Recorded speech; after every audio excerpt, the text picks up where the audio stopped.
பல பேர்கிட்ட ஒரு எண்ணம் இருக்கும், தியானம் பண்றது எப்படி, மெடிடேஷன் பண்றது எப்படி, இது எங்கேயாவது சொல்லி தருவாங்களா, யார்கிட்ட போய் கத்துக்கிறது, இல்லை இதுக்குன்னு ஒரு ஸ்கூல் இருக்கா அப்படின்றது நிறைய பேர் தோணும். சில பேர் உட்கார்றேன், எனக்கு தியானம் பண்ண தெரில, தலை வலிக்குது, இதுக்கு என்ன சொல்யூஷன் நீங்கள் கேட்குறீங்க. ஃபார் எக்ஸாம்பிள் நான் பிரம்ம முகூர்த்தத்தை பற்றி பல வீடியோ, ஆல்மோஸ்ட் 8 வீடியோக்கு மேலே நான் போட்டிருந்தாலும் அதில் மோஸ்ட்லி கேட்குற ஒரு கேள்வி மெடிடேஷன் எப்படி பண்ணுறது, ரெண்டாவது நான் எங்கே உட்காந்து பண்ணுறது. இதில் மெயினாக மெடிடேஷனை என்ன, தியானம்னா என்னன்றது உங்களுக்கு தெரியணும். அதோட மனம்னா என்ன, மனசை பற்றி தெரிஞ்சுக்கிட்டா தியானம் பண்ணுறது என்னன்றது உங்களுக்கு ஒரு புரிதல் வரும். மூணாவது எங்கே உட்காந்து பண்ணணும், இங்கே ரூமில் பண்ணுறதா, வாசலில் பண்ணுறதா, ஓப்பன் ஏரில் பண்ணுறதா, பல பேரோட கேள்வி இருக்கும். அதை பற்றி இந்த வீடியோ ஃபுல்லாக நான் சொல்கிறேன். எல்லாத்துக்கும் சொல்யூஷன் இந்த வீடியோவில் இருக்குது. ஃபஸ்ட்டு நீங்கள் கேட்டதில் என்னென்னா, எந்த இடத்துல உட்காந்து மெடிடேஷன் பண்ணுறது.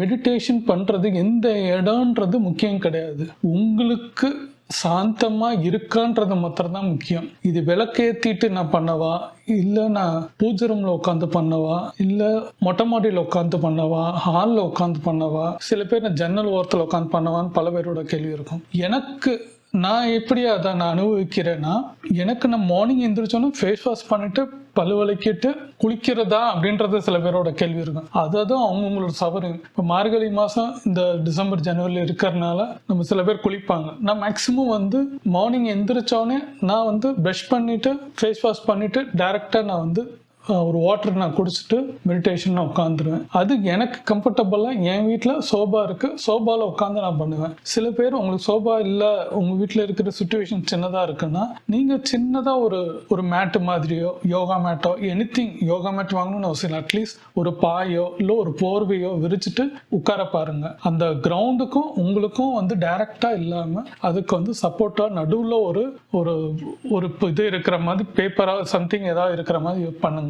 ரெண்டாவது, நீங்க பண்றது எங்க வேணா பண்ணலாம், ஜஸ்ட் ஏர் வரணும், அந்த இடத்துல கிளீனா இருக்கணும், சவுண்ட் டிஸ்டர்பன்ஸ் இல்லாம இருக்கணும், அவ்வளவுதான். அது நீங்க சாமி ரூம்ல பண்ணுவீங்களோ வெளியில பண்ணுவீங்களோ அது உங்களோட சாய்ஸ். இது எல்லாருக்குள்ளேயும் ஓடுது, நான் இங்க தான் உட்காந்து அப்பெல்லாம் கிடையாது. எனக்கு சவுண்டா இருந்தாலும் நான் மெடிடேஷன் பண்றது என்னோட கேரக்டர். வெளியில எனக்கு ஏர்லி மார்னிங்ல பண்ணும்போது எந்த டிஸ்டர்பன்ஸ் இருக்காது. எனக்கு மெயினா என்ன இருக்குன்னா, ஜன்னல்லேருந்து கேட்கறது அந்த காலையில குருவி சத்தம், காக்கா சத்தம், அப்படியே ப்ளசண்ட் அந்த காற்று வர்றது, இதுதான் எனக்கு இருக்கும், தவிர வேற எந்த இதுவும் எனக்கு டிஸ்டர்பன்ஸ் இருக்காது. அப்போ எனக்குள்ள திங்கிங் ஓடும். தியானம் பண்ணுறதுக்கு முன்னாடி உங்களுக்கு தெரிஞ்சுக்க வேண்டியது மனசுனா என்னன்னு தெரிஞ்சுக்கிட்டாலே போதும். மனசு எப்படி ஏங்குதுன்னு பார்த்தீங்கன்னா, மெடிடேஷன் பண்ணும் போதே சரி, பொதுவாக மனுஷன் இருக்கும் போதே ஓவர் திங்கிங் இருக்கும். பொதுவாக என்னன்னா, நீங்கள் யார்கிட்டயே பேசிட்டு இருந்தீங்கன்னா உங்களுக்கு திங்கிங் இன்னொரு இடத்துல போகும். இப்போ நான் பர்டிகுலராக பண்ணும்போது இந்த வீடியோவில் கான்செப்டாக நான் இதில் நான் பண்ணுறதுனால எனக்கு எந்த திங்கிங் இருக்காது. ஆனால் சில பேர் உட்காந்து ஸ்கூலோ காலேஜ் ஏதாவது மீட்டிங்கோ கிளாஸ் எடுக்குன்னு பார்த்தா இங்க கண்ணு பார்த்துட்டுக்கும், ஆனால் திங்கிங் இன்னொன்று இருக்கும்.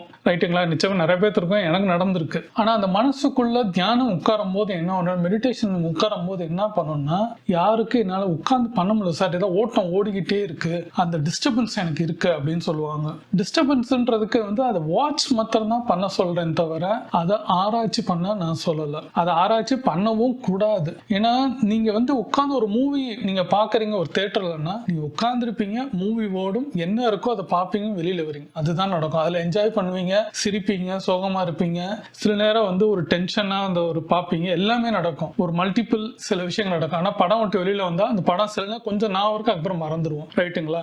சேம் தான் மெடிடேஷனா அப்படிதான் பார்க்கணும்னு நான் சொல்லுவேன். மூவி மாதிரி பார்க்கணும். ஃபார் எக்ஸாம்பிள், எப்படி மெடிடேஷன் நடக்கணும்னு உட்கார்ந்தா, நேற்று நம்ம ஒரு ஃப்ரெண்டை பார்த்துருப்போம் ரோட்ல போகும்போது, அவங்க கிட்ட நின்று பேசிட்டு இருந்திருப்போம். டக்குன்னு இப்போ அது தோணும் போது, நேற்று பார்த்து திருப்பி ரிப்பீட்டாக வரும்போது பார்த்தா அவனை தோணும் போது அவன் சின்ன வயசுல நம்ம இருந்தது, காலேஜ் படிக்கும்போது ஸ்கூல் படிக்கும்போது நான் வருதுன்னா, அப்போ அவன் ஒரு சைக்கிள் வச்சிருப்பான் அப்படின்னு டக்குன்னு நான் ஒரு ஃப்ரெண்டை பார்த்துருப்பான், அவன் சைக்கிள் நான் வரும், அவன் சைக்கிள் ஒரு ரேஞ்சர் மாதிரி இருக்கும் அப்படின்னு சிலது தோணும். அப்புறம் சைக்கிள் எடுத்தோம்னா அவன் வீட்டில் நம்ம உட்காந்து சாப்பிட்டது, அப்புறம் அவங்க அம்மா அப்பா நம்ம கூட பேசினது, அவங்க வீட்டில் ஒரு கார் இருந்தது, அந்த கார்ல நம்ம அவங்க கூட டிராவல் பண்ணது, இப்படி நிறைய விஷயம் போகும். அப்புறம் உடனே பார்த்தா இப்போ இருக்க சுச்சுவேஷன் வரும், நேற்று அவன்கிட்ட என்ன பேசணும், அப்ப பாருங்க, அவன் பார்த்தது திருப்பி அவன் கூட பேசினது எல்லா நினைவுகள் இப்ப வரும்.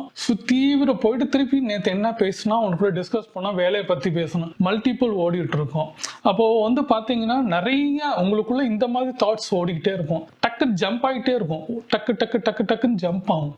இதை வந்து என்ஜாய் பண்ணுங்க. இதை உட்காந்து ஆராய்ச்சி பண்ணாது, ஏன் நடக்குது, ஏன் எனக்கு நேற்று நடந்து திருப்பி ரிப்பீட்டாக மைண்டுக்குள்ளே ஓடுது. அதுக்கப்புறம் ரோட்டில் நீங்கள் பைக்கில் போயிட்டு வந்திருப்பீங்க, ஒரு காரை பார்த்துருப்பீங்க, சூப்பரான காராக இருக்கேன், நல்லா இருக்கேன், இந்த கார் நம்ம வச்சுருந்தா எப்படி இருக்கும். ஃபார் எக்ஸாம்பிள் BMW கார் நம்ம பார்த்துருக்கேன், எனக்கு பிடிச்சிருக்கு. இல்லை பென்ஸ் கார் மாதிரி ஏதோ பார்க்குறீங்க, பிடிச்சிருக்கு. அப்போ உங்களுக்கு வந்து இதில் போனால் எப்படி இருக்கும், இதில் நம்ம உட்காந்து போனால் எப்படி இருக்கும், நம்ம ட்ரைவ் பண்ணால் எப்படி இருக்கும், அதில் ஒரு பாட்டு போட்டால் எப்படி இருக்கும், ஒய்ஃபோட போனால் எப்படி இருக்கும், பையனோட போனா எப்படி இருக்கும், இப்படியே ஓடிக்கிட்டே இருக்கும். நம்ம அது எப்படியே ஒரு போறோம், அதுல அந்த பாட்டு வருது, அந்த பாட்டுல ஒரு டான்ஸ் வருது, அதுல ஒரு ஹீரோயின் இருக்காங்க, நம்ம இப்படி டான்ஸ் ஆடினா என்ன, ஹீரோயின் மாதிரி சினிமா நடிச்சா என்ன, இந்த மாதிரி கற்பனை ஓடும். நம்ம ரோட்ல பார்த்தது ஒரு காரு, ஆனா எங்க போய் நிக்குது, படத்துல நடிக்கிற மாதிரி போய் நிற்கும். ஆக டிராவல் ஆகிட்டே இருக்கும், ஜம்ப் பண்ணிட்டே இருக்கும். இதுதான் மனசு. இது வந்து அதான் மனசு குரங்குன்றது அதுதான். இதை நீங்க பண்ண வேண்டியது என்னன்னா, எல்லா விஷயத்தையும் எது நடக்குதோ நீங்க ஃபர்ஸ்ட் டே உட்கார்றீங்கன்னா நீங்க பண்ண வேண்டியது அதை ரசிங்க. அது எந்த கேள்வியும் கேட்காதீங்க, ஆராய்ச்சியும் பண்ணாதீங்க. ரெண்டாவது, ஏன் நடக்குதுன்னு கூட யோசிக்காதீங்க, ஒரு படம் மாதிரி பாருங்க. லவ் பண்ணுங்கன்னு நான் சொல்லுவேன், மனசை லவ் பண்ணுங்க. இந்த விஷயத்த சிரிச்சுக்கிட்டே பாருங்க. ஒரு படத்தை திருப்பி ரிப்பீட்டடா செகண்ட் டைம் பார்க்குற மாதிரி நினைங்க, பார்த்துக்கிட்டே இருங்க. இது மாதிரி நீங்க தொடர்ந்து 7 நாள் பண்ணி பாருங்க. 7 நாள் கழிச்சு உங்களுக்கு என்ன நடக்கும்னா, அதை இப்ப நான் சொல்ல மாட்டேன், ஏன்னா அதை சொல்லிட்டேன்னா அந்த சுவாரஸ்யம் உங்களுக்கு போயிடும். ரெண்டாவது, அதை நினைச்சுக்கிட்டே திருப்பி தியானம் பண்றோம். ஃபர்ஸ்ட் டே நீங்க உட்காருவீங்க, 7 நாள் முடிஞ்சோடனே 8வது நாள் என்ன நடக்கும்ன்றது உங்களுக்கு தோணும். ஆனா 8வது நாள் உங்களுக்கே ஒன்று தோணும், அந்த இடத்துல டேக் ஆஃப் ஆவீங்க. மெடிடேஷனா என்னன்றது அங்க புரிய வரும். இதுதான், இதுக்குன்னு தனி குரு பார்க்கறதோ தனி விஷயம் கிடையாது. தியானம் மெடிடேஷன்றது நமக்கு நானே நம்மளை புரிய வைக்கிறதுக்கு ஒரு விஷயம், ஒரு டூல் நம்ம கிட்டே இருக்கு. அந்த டூலை ஒழுங்கா யூஸ் பண்ணுங்கன்னு நான் சொல்றேன். மெடிடேஷன்றது இப்படி தான் இருக்கும். பெரிய ரிஷிமார்களோ பெரிய இருக்கவங்களோ அந்த காலத்துல இருக்கும் போது எந்த குருமார்கள் வந்து ஸ்டெப்பு தான் சொல்லியிருப்பாங்க. நீங்க உட்கார்ந்து கண்ணை மூடிட்டு இதை வந்து நீ லிசன் பண்ணுன்னு சொல்லியிருப்பாங்க. அதைப்படிதான் டிராவல் ஆயிருக்கும் தவிர இப்ப மாதிரி இதை பண்றதுக்குன்னு கிளாஸ் எடுத்து பெருசா போகணும்னு அவசியம் இல்லை. அப்படி உங்களுக்கு இன்ட்ரெஸ்ட் இருக்கு, ஞானத்தை பத்தி உங்களுக்கு தெரியணும்னா நிறைய பேர் நடத்துறாங்க, யோகால நடத்துறவங்க நடத்துறாங்க, இப்படி நடத்துறாங்க, அங்க போய் நீங்க பாத்துக்கலாம். என்னை கேட்டா பெஸ்ட் ஒரு பிளேஸ்ல நம்மளே உட்கார்ந்தா நம்மளே புரிய வைக்கும். அந்த மெடிடேஷன் நிறைய விஷயம் கேட்கும், பேசிக்கிட்டே இருப்போம். அட் லாஸ்ட்ல ஒரு சேஞ்சஸ் வரும் பாருங்க. அந்த சேஞ்சஸ்ல ஒரு காம்னஸ் வரும், ஒரு சைலண்ட் வரும். அந்த சைலண்ட்ல டேக் ஆஃப் ஆயிடுவீங்க. டேக் ஆஃப் ஆனதுக்கு அப்புறம் உங்களுக்கு ஒரு தெளிவு வரும்.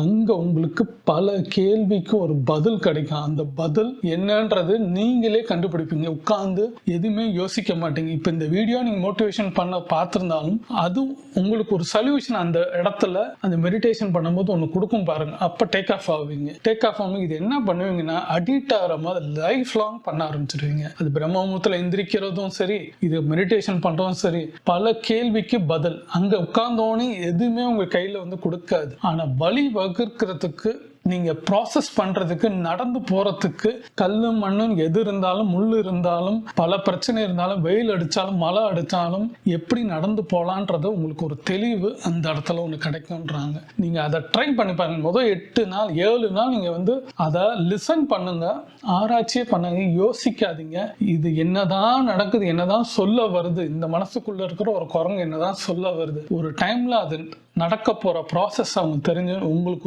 ஒரு பிரமிப்பு கிடைக்கும், ஒரு மிராக்கல் நடக்கும். அந்த மிராக்கல்ல ஒரு சேஞ்சஸ் கிடைக்கும். அந்த சேஞ்சஸ்ல உங்களுக்கு புரிதல் வருது பாருங்க. அந்த புரிதல் தான் மெடிடேஷனோட உண்மையான ரிசல்ட். அதை அவங்க புரிஞ்சுக்குவீங்க. இது சொன்னா புரியாது, ஆத்மபூர்வமா புரிஞ்சு நடக்கணும். இதுல கேப் இல்லாம இந்த 7 நாள் நான் சொல்றது தொடர்ந்து 7 நாள் பண்ணாம தரனா உங்களுக்கு 8வது நாள் அந்த ஹெட்டேக்கோ உங்க தெளிவோ சில விஷயங்களுக்கு ஒரு மாற்றத்தை கொடுக்கறது அந்த நாள் இருக்கும். அதுக்கப்புறம் உங்களுக்கு டேக் ஆஃப் ஆனதுக்கு அப்புறம் லைஃப் லாங் அது பண்ண ஆரம்பிப்பீங்க.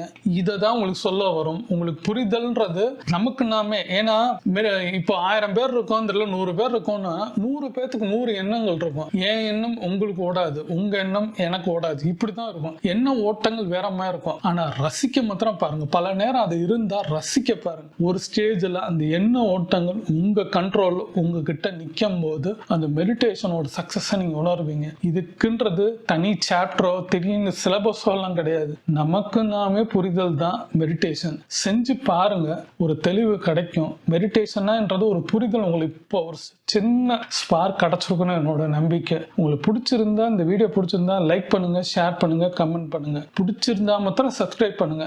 லைக் பண்ணீங்கன்னா என் வீடியோ ரெக்கமெண்டேஷன்ல போகும். எனக்கு ரொம்ப சப்போர்ட்டா இருக்கும். Thank you friends.